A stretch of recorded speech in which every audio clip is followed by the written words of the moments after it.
So hello students and welcome to the first lecture of class 11th mathematics. Okay, today we are going to start a new course of class 11 maths, and let me introduce myself Naresh Kumar Sahu, and I am going to teach you class 11th mathematics. Okay, so first let us know about mathematics. The subject mathematics is the most fundamental form or most purest form of all sciences. इसका क्या मतलब है कि जितने भी science है सबसे purest form pure science है मैथमेटिक्स. ओके, इसका मतलब अगर तुम पढ़ रहे हो फिजिक्स सब्जेक्ट है, इसका केमिस्ट्री सब्जेक्ट है, बायो सब्जेक्ट है आपका साइंस में. ओके, और बहुत IT, information technology, computer science, ऐसे बहुत सारे सब्जेक्ट्स हैं इन द साइंस के फील्ड में. ओके, उनमें से सबसे फंडामेंटल मोस्ट प्योरेस्ट फॉर्म है मैथ्स. क्यों? अगर तुम फिजिक्स पढ़ोगे तो ऑब्वियसली मैथ का यूज मस्ट होगा. Okay, without mathematics physics is incomplete. Okay, so chemistry में देखो कुछ फिजिक्स का चीज़, कुछ मैथ का चीज़ यूज़ होगा. बायो में कुछ केमिस्ट्री का आपको बहुत सारे यूज़ मिलेगा. IT, कंप्यूटर साइंस में तो बहुत सारे मैथ्स मिलेंगे. ठीक है, लेकिन मैथ्स का कोई बैक स्टोरी नहीं है. इन सब का एक बैक स्टोरी है. फिजिक्स पढ़ने से पहले तो मैथ थोड़ा सा मैथ आना चाहिए. तो केमिस्ट्री के लिए फिजिक्स की ज़रूरत होती है, लेकिन मैथ्स में कोई बैक स्टोरी नहीं है. It is the most fundamental most purest form. Okay, so math is the most purest form of all sciences, and math is very interesting. Okay, math is very interesting. Okay, let me tell you, math is like a game. Okay, किसी भी आप game practice करते हो, cricket practice करते हो, table tennis या anything, तो अगर फर्स्ट दिन जब जाओगे खेलने तो आपको बहुत डिफिकल्ट आएगा, लेकिन धीरे धीरे जब प्रैक्टिस करोगे it becomes easier and interesting also. Okay, it is very interesting. Okay, and maths is like a lubricant when your brain is jam. अगर ब्रेन आपका जाम हो गया, ब्रेन आपका स्टॉक हो गया किसी भी फील्ड में, किसी काम करते करते आप बोर हो गए हो, ठीक है, then start learning mathematics. Okay, start reading math, start practice mathematics. Okay, तो मैथ्स आपको आपके दिमाग को शार्प बनाता है. It is active your brain. आपको थिंकिंग पावर को मैथ्स इंक्रीज करता है. ओके, एंड कहते हैं कि मैथ्स बहुत, आप में से बहुत सारे बच्चे ऐसे होंगे जिसकी मैथ्स फेवरेट सब्जेक्ट हुआ होगा. ओके, और जिसकी फियर भी मैथ हो रहा होगा. ओके, तुम में से ओके, कुछ लोगों का मैथ्स मतलब मैथ फियर रहता है कि मैथ को बहुत डर लगता है. उसी केस में डरने वाली बात नहीं है. मैथ सीखने की जो जर्नी है इट शुड बी इंटरेस्टिंग, मज़ेदार होना चाहिए. आप मज़ेदार तरीके से मैथ सीखो. आप जब प्रैक्टिस करोगे तो उसको एक गेम की तरह लगना चाहिए. ठीक है, इट शुड बी इंटरेस्टिंग. और अगर आप मास्टर बन सकते हो मैथ की, फर्स्ट आपको कंसेप्चुअल क्लैरिटी होना चाहिए थोड़ा सा. ओके, कंसेप्ट के बारे में you should know about the conceptual. तो फर्स्ट आपका थोड़ा सा कंसेप्चुअल क्लैरिटी होना चाहिए कि ये जो कोई भी मेथड हो, क्वाड्रेटिक इक्वेशन का जो डिस्क्रिमिनेंट हो, ये लीनियर इक्वेशन का एलिमिनेशन मेथड हो, जो भी 10th में पढ़े हो. ओके, कि सब्स्टिट्यूशन मेथड हो, कि APGP हो, कि ये जो भी APGP का फॉर्मूला, वो फार्मूला जो भी पढ़े थे, सपोज हम पढ़े थे formula AN = A + n - 1 × t. Okay, AN = A + n, ये फार्मूला किस चीज़ का फार्मूला है, इसके कंसेप्ट थोड़ा सा आपको क्लियर होना चाहिए. एक बार कंसेप्चुअल क्लैरिटी होने के बाद आप फिर लग जाओगे regular practice. Okay, regular practice करना है. जो भी कंसेप्ट आप सीखे हो उसी कंसेप्ट्स के ऊपर आप डिफरेंट तरह की फार्मूला, डिफरेंट तरह की प्रॉब्लम आप प्रैक्टिस करोगे। उसी कंसेप्ट को अगर आप डिफरेंट प्रॉब्लम के नज़रिए से देखोगे, डिफरेंट एंगल से देखोगे, तो आपकी और कंसेप्चुअल क्लैरिटी में और इजाफा होगा और क्लियर होगा वो कंसेप्ट। ठीक है, रेगुलर प्रैक्टिस के बाद जो भी आपका डाउट्स रहेगा उसके बाद आपको करना है doubt clearance.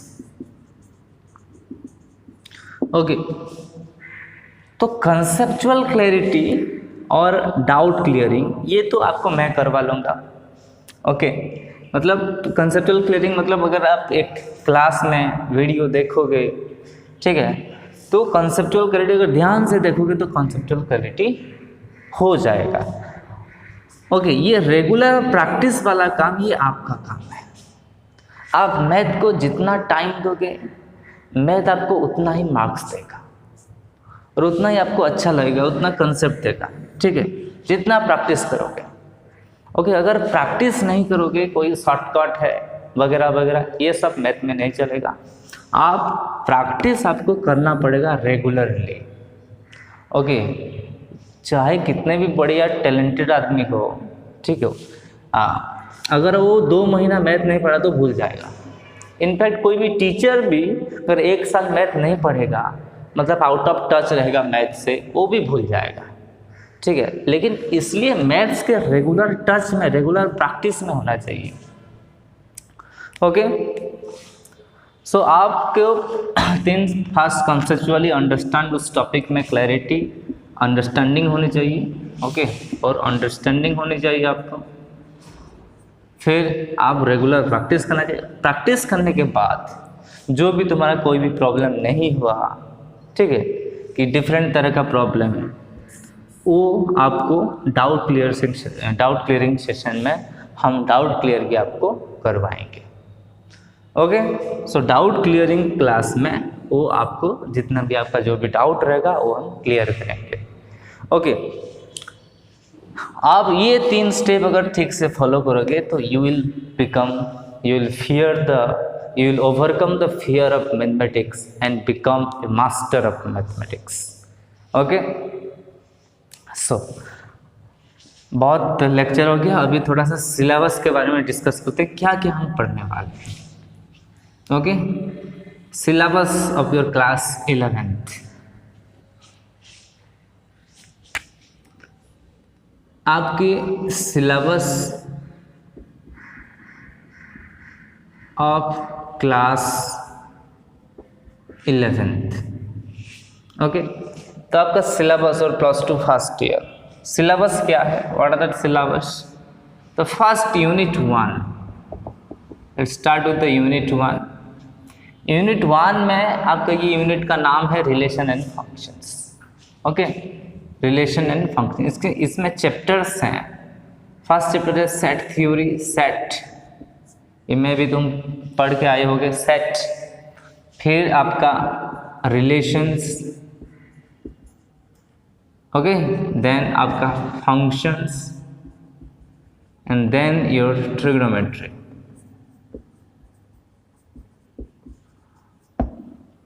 Okay, this is the chapters of unit 1। Unit 2 है, इस टॉपिक को बोलते हैं, इस यूनिट का नाम है जनरली अलजेब्रा। मतलब अलजेब्रा का जितना सारे पोर्शन है ये यहीं पे है, अलजेब्रा। तो अलजेब्रा में क्या क्या है? अलजेब्रा में आपका है complex, first principle of mathematical induction, principle of mathematical induction,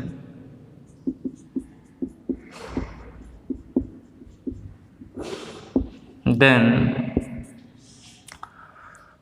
quadratic equation and complex number, quadratic equations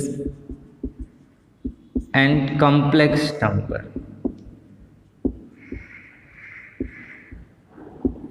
then आपका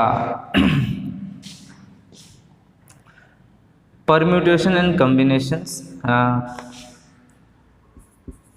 permutation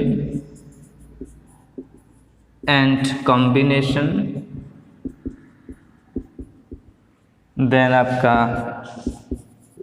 binomial theorem, then binomial theorem, inequalities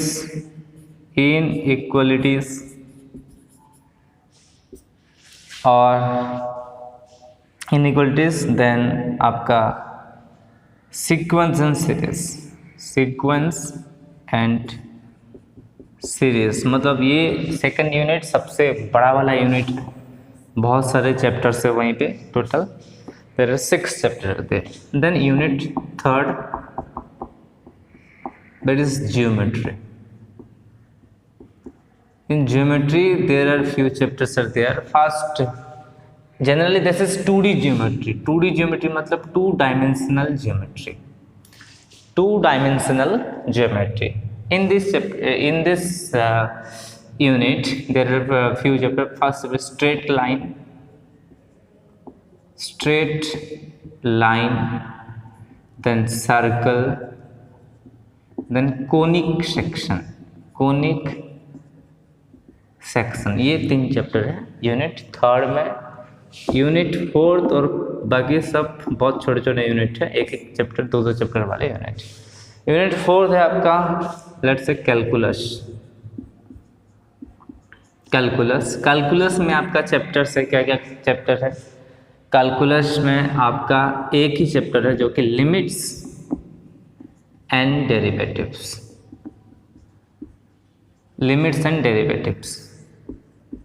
next unit, 5th unit में this is the mathematical reasoning. ये इसका chapter का एक ही chapter है, बहुत छोटा सा चैप्टर है, मैथमेटिकल रीजनिंग। यूनिट 6 में है आपका स्टैटिस्टिक्स एंड प्रोबेबिलिटी। तो यूनिट का नाम भी स्टैटिस्टिक्स एंड प्रोबेबिलिटी और चैप्टर भी वही दोनों हैं, एक है स्टैटिस्टिक्स और एक है प्रोबेबिलिटी।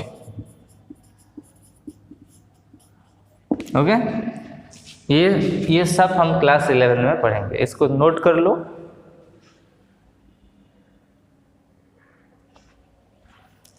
ओके, देखो सेट तो बहुत ही आसान सा चैप्टर है, very easy chapter. Set generally collection of elements होता है और ये रिलेशन एंड फंक्शन इज पूरा related to the set theory. Okay, and trigonometry तो तुम पढ़े थे, you can related with class 10, लेकिन क्लास 10 से काफ़ी अलग है। ओके, अलग तो कुछ नहीं है और थोड़ा सा ज़्यादा कंसेप्ट्स है। मतलब क्लास 10 में सिर्फ क्या था, ये 2-3 आइडेंटिटी था। Okay, 3 identity total, sin square x plus cos square x 1। Okay, 1 plus tan square x is equal to secant square x and 1 plus cot square x is equal to cosecant square x। ये 3 identity था। यहाँ पे difference formula, compound angle, multiple angle, ऐसे बहुत सारे और topics है। फिर ट्रिग्नोमेट्रिक इक्वेशन भी है। ओके, एल्जेब्रा ऑलमोस्ट बहुत डिफरेंट है। क्वाड्रेटिक इक्वेशन में तुम पढ़े थे कि जो b² - 4ac होता है, जो डिस्क्रिमिनेंट होता है वो क्या होना चाहिए, always greater than equals to 0 होना चाहिए। लेकिन इस केस में उसका उल्टा वाला पार्ट, मतलब when the discriminant less than 0, वही वाला पार्ट भी हम डिस्कस करेंगे। और कॉम्प्लेक्स नंबर, रियल, हम अभी तक तुम रियल नंबर्स तक पढ़े, वास्तव संख्या तक पढ़े थे। ओके, उसके बाद भी एक नंबर एग्जिस्ट करता है, that is generally negative numbers का रूट ओवर, वो कॉम्प्लेक्स नंबर होते हैं, मतलब -2 का अंडर रूट। ये रियल नंबर नहीं है, दिस नॉट रियल नंबर, वो कॉम्प्लेक्स नंबर की कैटेगरी में आता है। परमुटेशन कॉम्बिनेशन, ये this chapter full of practical experiences. Okay, बहुत सारे प्रैक्टिकल प्रॉब्लम में इस चैप्टर में हम डील करेंगे, प्रैक्टिकल प्रॉब्लम सब। बाइनोमियल थ्योरम मतलब a + b का होल स्क्वायर, a + b का होल क्यूब निकालेंगे, a + b का होल फोर्थ निकालेंगे। ऐसे हम a + b to the power 10 भी निकाल सकते हैं, a + b की पावर 20 भी निकाल सकते हैं। उसका छोटा छोटा बहुत इंटरेस्टिंग ट्रिक्स वगैरह है। इनइक्वलिटीज मतलब इक्वलिटी मतलब equal to sign, okay, equal to मतलब इनइक्वल, इक्वलिटी मतलब इक्वल टू साइन, इनइक्वलिटी मतलब नो, मतलब इक्वल नहीं है, मतलब less than, greater than, less than equals to, greater than equals to, ये सब साइन के बारे में हम डिस्कस करेंगे। सीक्वेंस सीरीज में तो वही एपी जीपी वगैरह वगैरह पढ़ेंगे, ठीक है।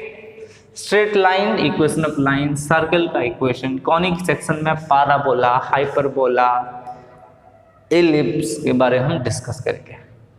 कैलकुलस में है आपका लिमिट्स एंड डेरिवेटिव्स, ओके, एक फंक्शन का लिमिटिंग अप्रोच, ओके, एक डिफरेंट कंसेप्ट शुरू हो जाता है, ओके। मैथमेटिकल रीजनिंग थोड़ा सा छोटा छोटा लैंग्वेज ऑफ मैथ्स है कि मैथ्स को लिखा कैसे जाता है, ये आपको ये चैप्टर सिखाएगा, बहुत छोटा सा चैप्टर है, ओके, लेकिन इंटरेस्टिंग है। और ये चैप्टर है स्टैटिस्टिक्स एंड प्रोबेबिलिटी।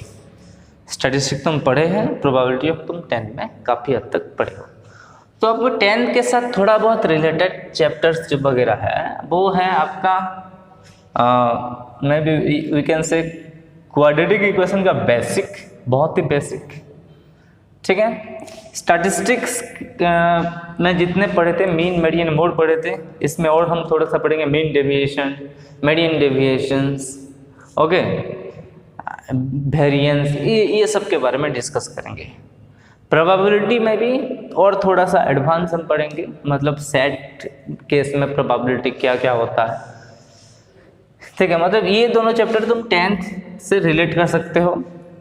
इसमें भी थोड़ा सा रिलेशन ट्रिग्नोमेट्री से है, थोड़ा थोड़ा रिलेट कर पाओगे, ओके। ये चैप्टर शायद मैं बताना भूल गया, प्रिंसिपल ऑफ मैथमेटिकल इंडक्शन, इसमें एक स्टेटमेंट को एक बहुत अच्छा प्रूव किया जाता है। इस फॉर्मूला को, किसी भी फार्मूला को हम एक प्रोसेस से प्रूव करेंगे, ठीक है, ओके। नोट कर लिए होगे, note it down. Start the first chapter of our course and that is trigonometry, okay. First let us know about this word. ये वर्ड क्या कहता है? ट्रिग्नोमेट्री। ये कहाँ से आया है trigonometry word?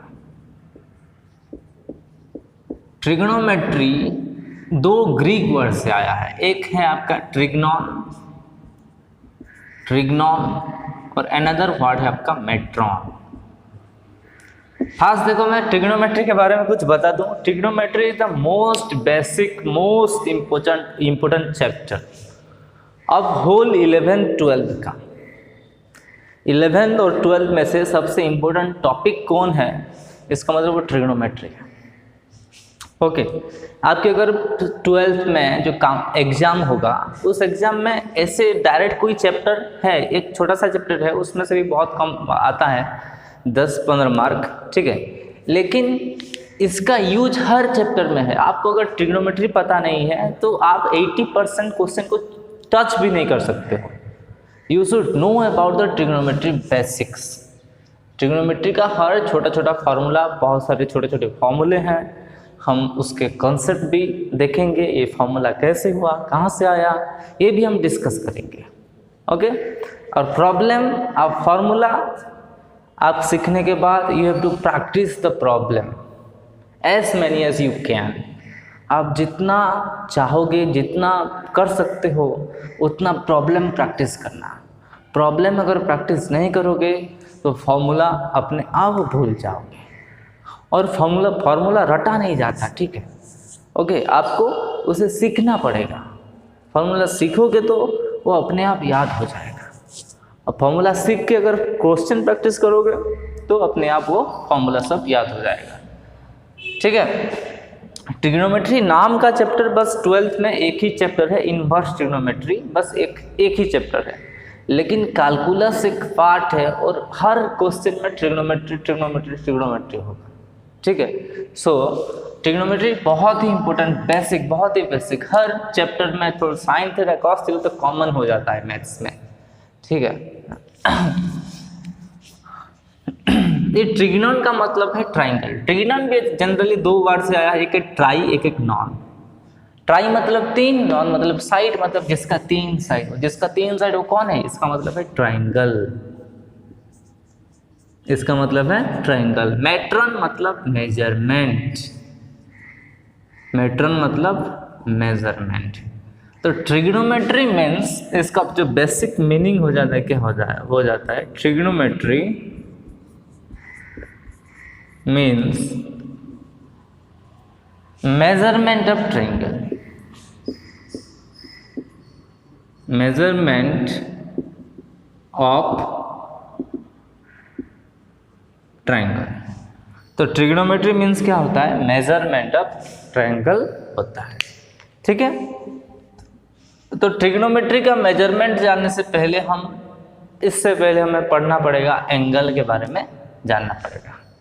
Okay, so let us, इसको भी अगर चाहो तो नोट करो। हम अभी पढ़ेंगे एंगल्स कि एंगल क्या होता है।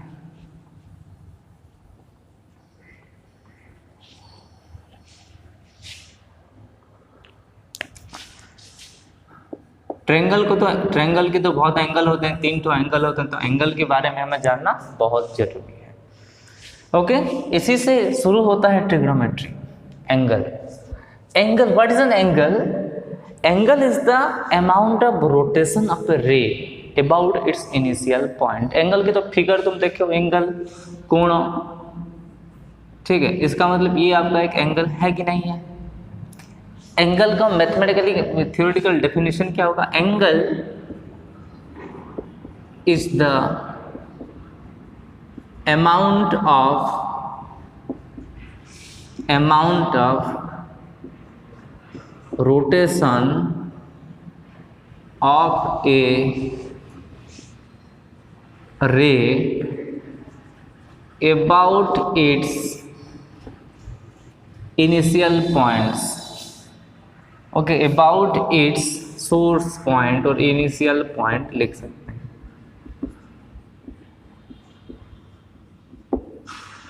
और we can write the starting point, okay, initial point.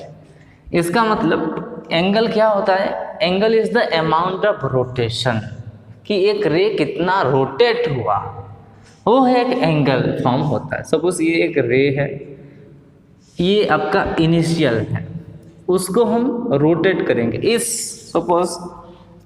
इसको हम देखो रोटेट करते हैं, ये आपका रे है, ये हो रहा है रोटेट होने के बाद एक जगह में पहुंचेगा, यहाँ पहुंचा सपोज, ठीक है।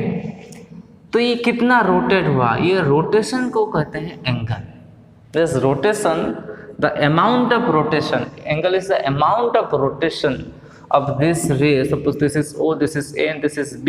देखो OA आपका the starting ray, the initial ray, the original ray is the initial site। the original ray or site, original ray is the initial site, okay. And the रे रीचेस आफ्टर रोटेशन के बाद कहाँ पहुंचा, ठीक है। After rotation के बाद ये हो जाएगा आपका टर्मिनल साइट। द रे form after the rotation of initial site is the terminal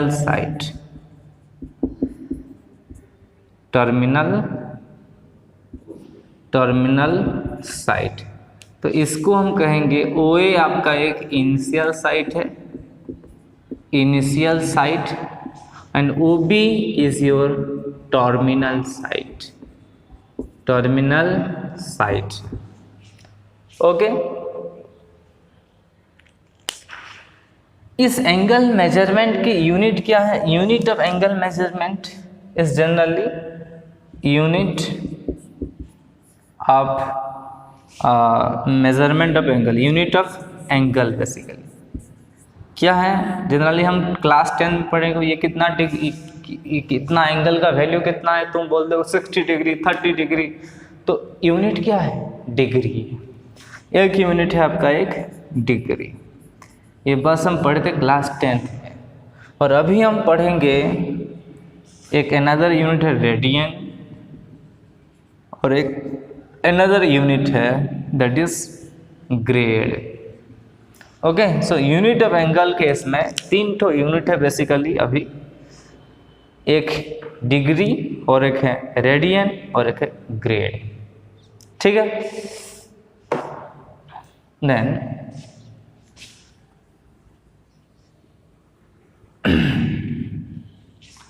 एक कंप्लीट रिवॉल्यूशन कब होगा? When there is a complete revolution the initial side rotates, okay, rotates एक फुल सर्किल। सपोज एक इनिशियल साइड आपका यही है, ये फुल सर्किल रोटेट हो गया, and the initial rays becomes the initial site becomes the terminal site after the one complete rotations.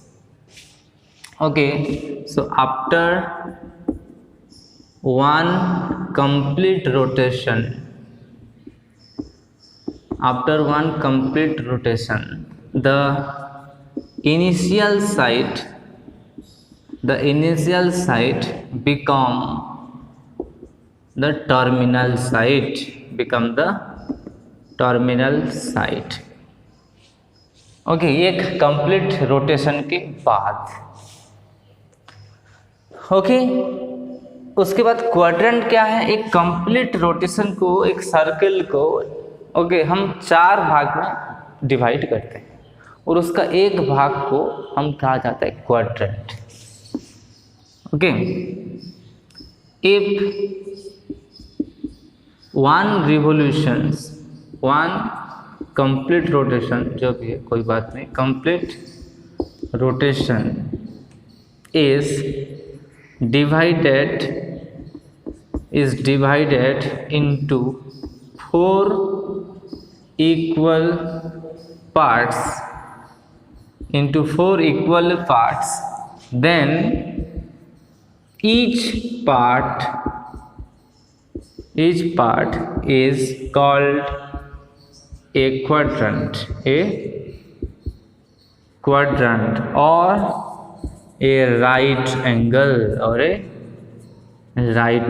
मतलब ये आपका फुल सर्कल है, कंप्लीट रिवॉल्यूशन है, इसको हम 4 भाग में डिवाइड करेंगे। उसका एक भाग को एक क्वाड्रेंट कहा जाता है और एक right angle.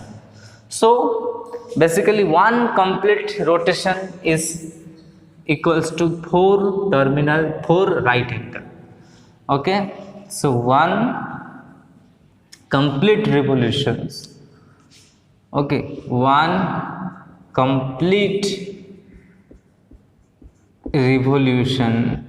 is equals to 4 times right angle, 4 into right angle, मतलब एक कंप्लीट रिवॉल्यूशन 4 राइट एंगल के बराबर है। ठीक है, उसके बाद हम पढ़ेंगे system of measurement of angle. Okay, system of angle, इसको नोट कर लो,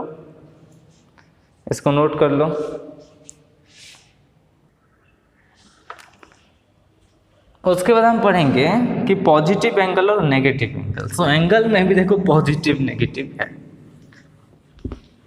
ओके, एंगल में भी आपका पॉजिटिव और नेगेटिव थिंग्स है।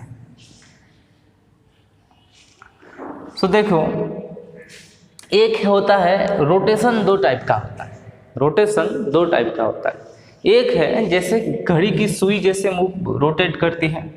घड़ी की सुई देखो, यहाँ सपोज पहले 12 बजा होगा तो उसके बाद यहाँ आएगा, उसके 1 में आएगा, उसके बाद 2 में आएगा, उसके बाद 3 में आएगा, फिर 4 5 6 7 ऐसे कंप्लीट, मतलब उसका जो डायरेक्शन है यही डायरेक्शन से। तो ये वाला डायरेक्शन को this is similar to the hand of a clock, इसको बोलते हैं क्लॉकवाइज डायरेक्शन, इसको बोलते हैं क्लॉकवाइज रोटेशन। ओके, और क्लॉकवाइज डायरेक्शन भी बोल सकते हैं। और एक ओपोजिट ऑफ क्लॉक मतलब उल्टा, इस वाले रोटेशन को कहेंगे anti clockwise. This is clockwise, this is anti clockwise. Okay, उसके बाद हम देखो पॉजिटिव और नेगेटिव एंगल में आते हैं।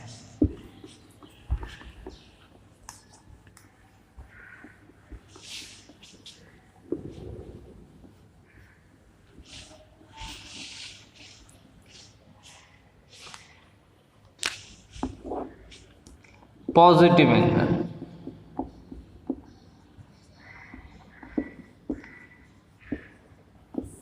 पॉजिटिव एंगल क्या होता है? If the rotation, if the rotation of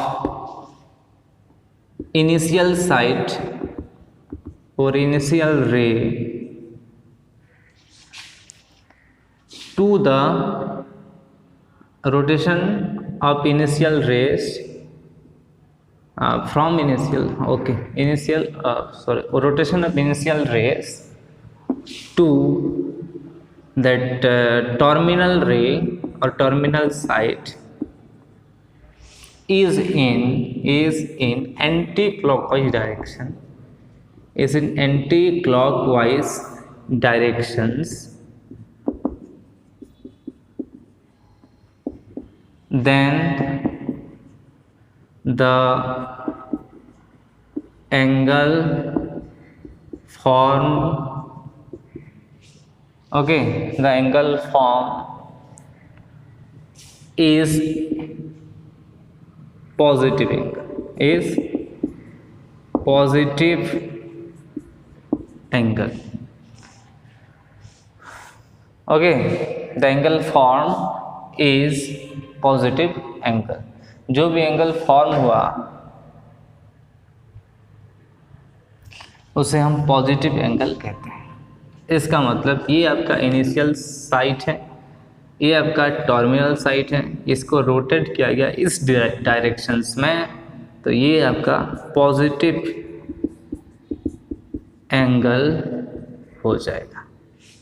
okay, उसके बाद पढ़ेंगे नेगेटिव एंगल, इसका जस्ट उल्टा नेगेटिव एंगल। इन नेगेटिव एंगल क्या होता है? If the rotation, if the rotation, और डायरेक्ट हम if the angle form ऐसे भी लिखते हैं, if the angle form by the rotation of initial site to terminal site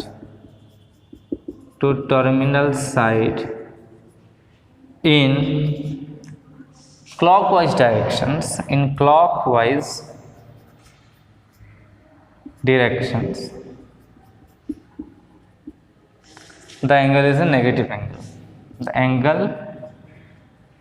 angle is a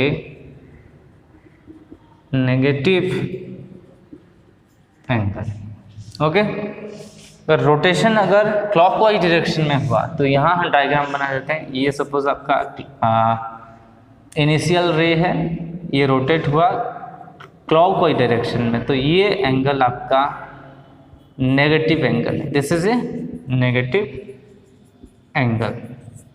तो समझ में आया? पॉजिटिव एंगल मतलब अगर ये रोटेशन अगर एंटी क्लॉकवाइज डायरेक्शन में होगा तो पॉजिटिव एंगल, अगर क्लॉकवाइज डायरेक्शन में होगा तो नेगेटिव एंगल। सो इसको नोट कर लो, pause the video to note it down.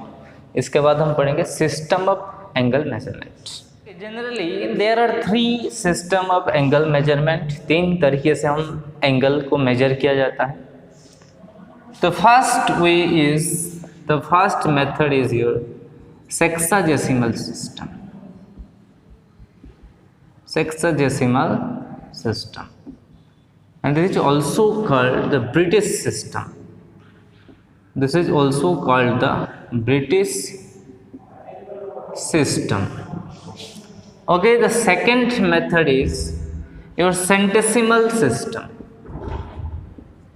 centesimal system, and this system is also called the French system, okay. And the third system is circular system, okay. Generally हम अभी 10th तक क्या पढ़ रहे थे, सेक्साजेसिमल सिस्टम, और ये generally this is degree major.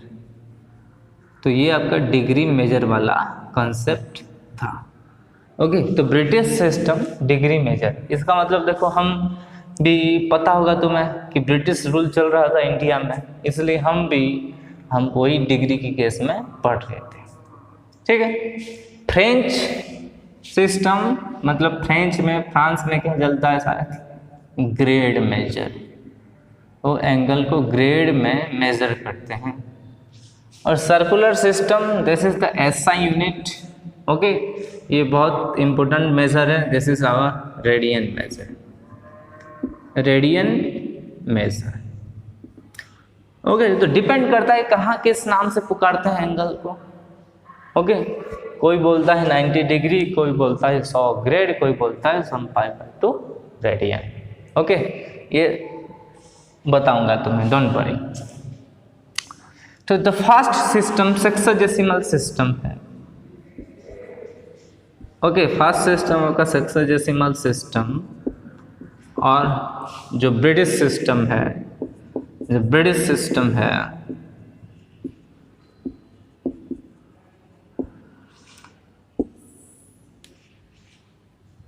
वो क्या है कि एक राइट एंगल को 90 पार्ट में डिवाइड किया जाता है। A right angle is divided into 90 equal parts, and each part is 1 degree,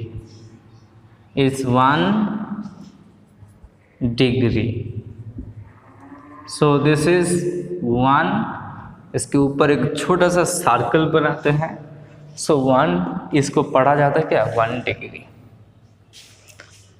okay. So in this part this 1 degree is further divided into, okay. So 1 degree is further divided into 60 equal parts, okay. And there's one part, each part is 1 minute,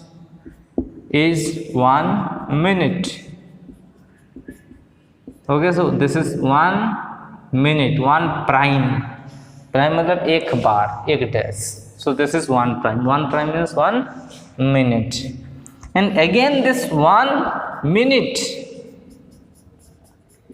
is further divided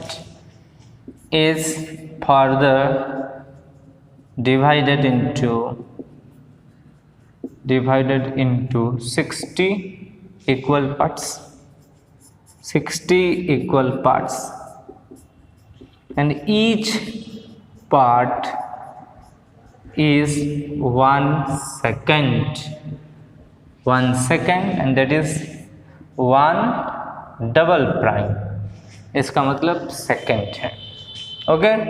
so obviously your 1 right angle, RT को हम right समझे, ये 90 degree होता है, ठीक है। और आपका स्ट्रेट एंगल मतलब क्या होता है, स्ट्रेट एंगल मतलब जो सीधा एंगल, इसका मतलब है straight angle is 2 times of right angle, and that is equals to 180 degree, okay. Similarly the complete angle is the 4 times of right angle, so a complete angle or a round angle, we can say a round angle is equal to 360 degree. Round angle कितना है? 360 degree है। ठीक है, और further हम कुछ divide कर सकते हैं कि देखो 1 degree is equals to, 1 degree को 60 मिनट, 1 मिनट को 60 सेकेंड, तो total 1 degree is nothing but 3600 second. Okay, 3600 second, 1 degree is equal to 60 minute हम पढ़े थे, 1 minute is equal to 60 second भी हम पढ़े थे। तो this is your sexadecimal system. Okay, तो नोट कर लो इसको, नोट इट डाउन। देन हम पढ़ेंगे next system, that is centesimal system.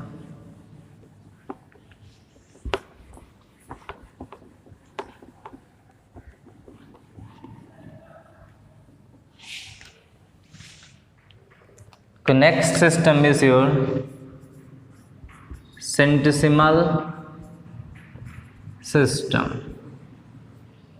और इसको क्या कहा जाता है? French system.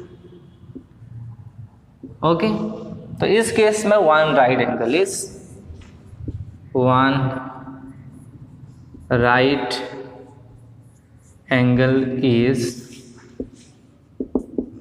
divided into 100 equal parts, 100 equal parts. Each part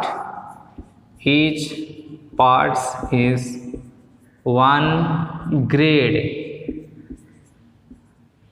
इस पार्ट इज 1 ग्रेड। इसको कैसे डिनोट किया जाता है? 1 में एक ऊपर में छोटा सा g दिया जाता है। So each part is 1 grade होता है। ठीक है, again further, so 1 grade is further divided, 1 grade is further divided into 100 equal parts, 100 equal parts again. So this 1 parts, so each part we can write each part is 1 minute, is 1 minute, and is 1 prime also. यहाँ भी 1 prime में denote किया जाता है। Okay, again the 1 minute is further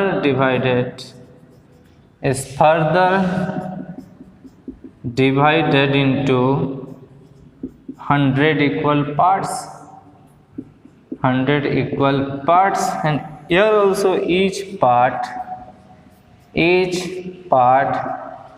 1 second, that is 1 double prime, that is 1 double prime. So here also we can say 190 degree, 1 right angle is equals to 100 grade. 1 straight angle is equals to 100, 2 times 100, this is 200 grade. Right angle is nothing, this is 400 grade. Okay, 1 degree is equals to 100 times 100, that is 10,000 second. Okay, sorry, 1 grade is equals to 10,000 second, and 1 grade is equals to 100 minutes, and 1 minute is equal to 100 second in case of grade measurement. French system में 1 minute को 100 second होता है।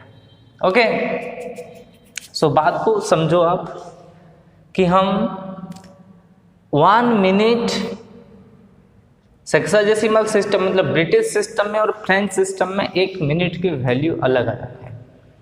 Okay, यहाँ 1 minute का value अलग है, यहाँ 1 minute का वैल्यू डिफरेंट है। Okay, 1 minute in British system and 1 minute in French systems are not equal. Okay, so इसको भी नोट कर लो, note it down. Next हम पढ़ेंगे the most important one, that is circular system. Most important आपका circular system.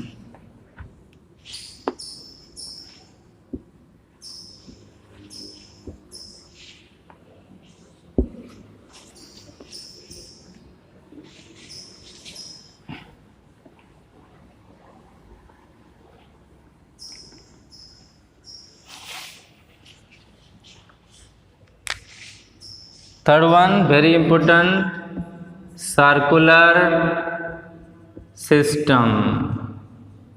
देखो नाम से क्या पता चला कि सर्कल का यूज तो डेफिनेटली होगा, क्योंकि ये नाम है सर्कुलर सिस्टम, तो ऑब्वियसली इसका जो रिलेशन है ऑब्वियसली सर्कल के साथ ही है। एक सर्कल है, ओके, इसका सेंटर सपोज मान लेते हैं O, okay, a circle with radius आपका आर मान लेते हैं, radius R and O at the centre. O is the centre of the circle, okay, O is the centre of the circle और ये आपका रेडियस है आर। तो इसका जो मेजर होता है दैट इज रेडियन मेजर। हम ये this is nothing but radian major. तो एंगल जो है रेडियन से मेजर किया जाता है, एंगल रेडियन से मेजर किया जाता है। मतलब एक रेडियन एंगल मतलब क्या होता है, ओके, एक रेडियन का क्या मतलब है अभी हम पढ़ेंगे। 1 radian is the angle subtended at the center of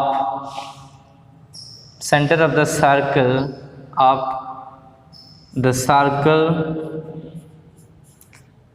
One radian is the angle subtended at the center of the circle when the arc length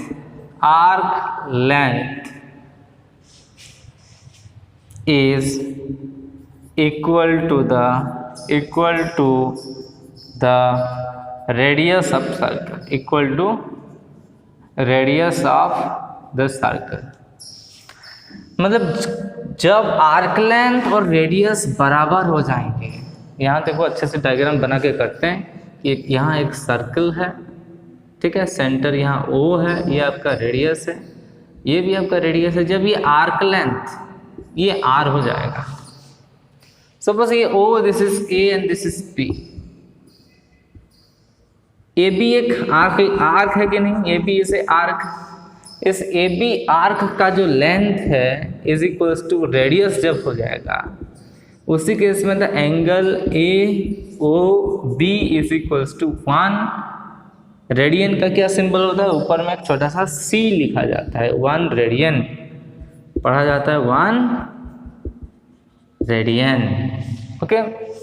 when the arc length of the circle of the arc का जो length है वो equals to radius of the circle होना चाहिए, okay, equals to radius of the circle होना चाहिए, okay. तो ऐसे अगर तुम सोचोगे कि सर्कल में ये तीनों सेम है, कौन कौन, रेडियस, आपका आर्क लेंथ, इस ए ओ बी को ध्यान से देखो, ए ओ बी को ध्यान से देखो, ये तो रेडियस है, ये तो रेडियस है, इसका भी जो लेंथ है वो रेडियस है। तो ये कौन सा टाइप का ट्रायंगल हो रहा है, is this equilateral triangle, okay. इसका जो तीनों साइड है ट्रायंगल की वो तीनों सेम है क्या? अगर तीनों सेम है तो हर डिग्री कितना होगा, 60 डिग्री, तो ये कितना हो जाएगा, 60 degree. But my dear students, this is not an equilateral triangle. इसका, इस ट्रायंगल का तीनों साइड सेम नहीं है। क्यों नहीं है? कि जो जब भी एक ट्रायंगल, ऐसे टाइप को हम ट्रायंगल नहीं बोल सकते, this is not a triangle, ये एक सेक्टर है। ये आपका ओ है, ये बी है, ए है, ये बी है, obviously this is A sector, this is not a triangle. Triangle होने के लिए इसको एक स्ट्रेट लाइन होना पड़ेगा। अगर ये स्ट्रेट लाइन ए बी का जो लेंथ है, आर्क लेंथ है, वो रेडियस है, बट ए बी का जो स्ट्रेट लाइन का लेंथ है, this is not equals to R, in fact this is not R. Okay, तो समझ रहे हो, इसलिए this is not an equilateral triangle. So इसी केस में ये जो एंगल है आपका AOB is equals to 1 radian, this angle is 1 radian angle.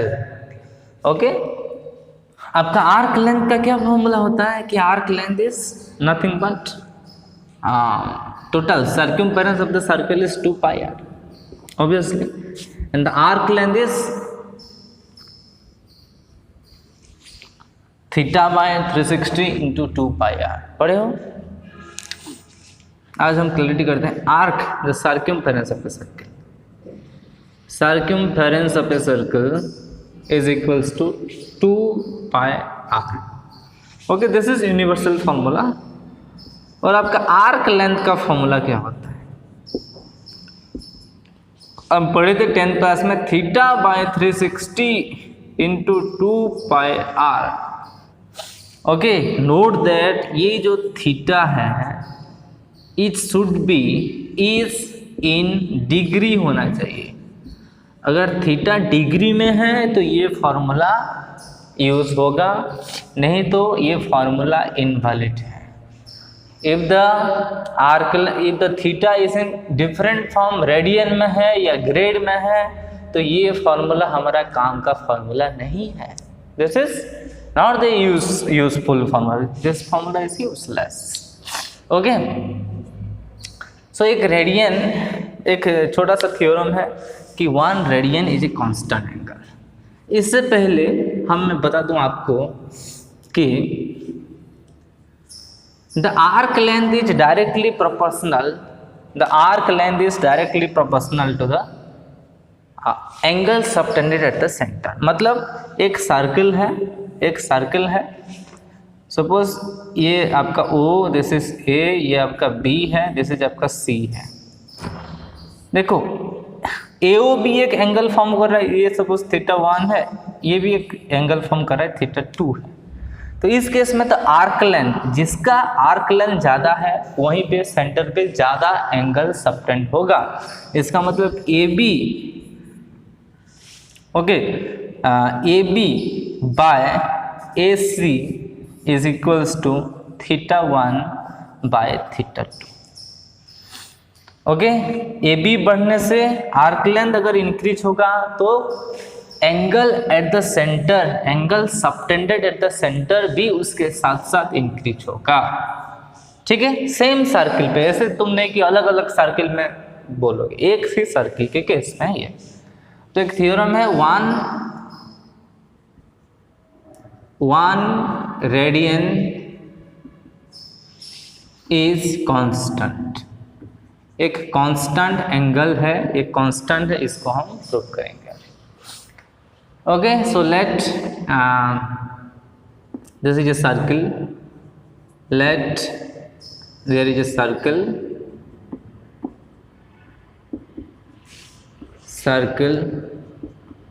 with radius center at O and radius R। obviously radius R है, तो ये आपका सर्कल है, centre O, radius R। Okay, ये पॉइंट है A। सपोज दैट AB का arc length हो गया R, तो ये आपका सपोज कहीं पे B है, जिसका AB का जो आर्क लेंथ है ऑब्वियसली दैट इज R है।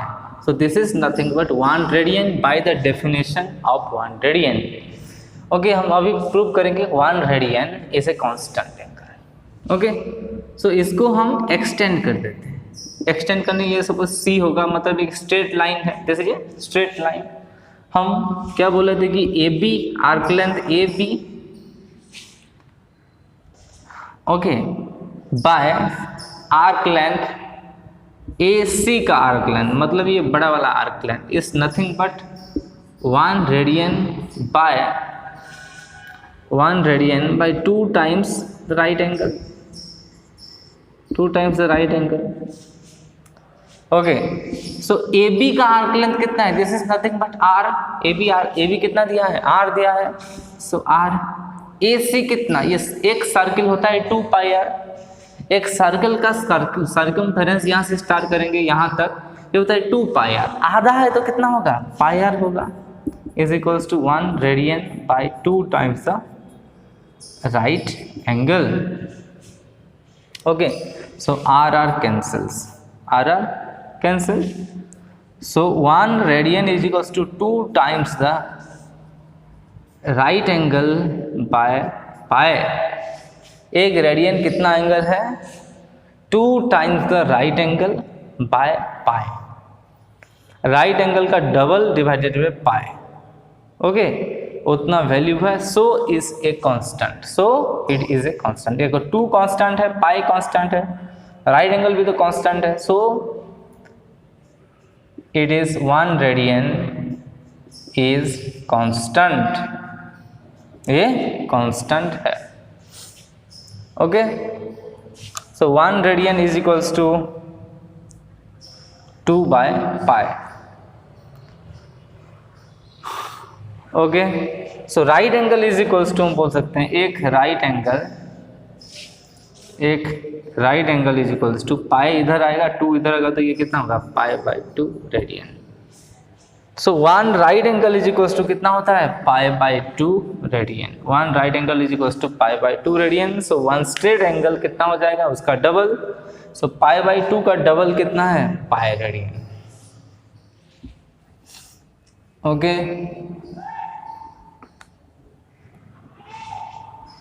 So 1 straight angle is 2 times pi by 2 radian, that is pi radian. 1 round angle is 2 times pi, that is 2 pi radian, okay। ये आपका 2 pi radian है, ये आपका pi radian है। सो हम एक डिग्री में थोड़ा सा रिलेशन आ गया है, राइट एंगल मतलब डिग्री में कितना होता है, 90 डिग्री, यहाँ होता है पाई बाई 2, तो 90 degree is equals to pi by 2 radian, 180 degree is equals to pi radian, 360 degree पूरा कंप्लीट एंगल तो है 360 degree is equals to 2 pi radian. सो आज के क्लास में बस इतना ही, okay. In the next class हम डिस्कस करेंगे the conversion of radian measure in degree measure, and we are going to solve a lot of problems in it, okay। So till then, bye bye, take care, see you in the next class, bye।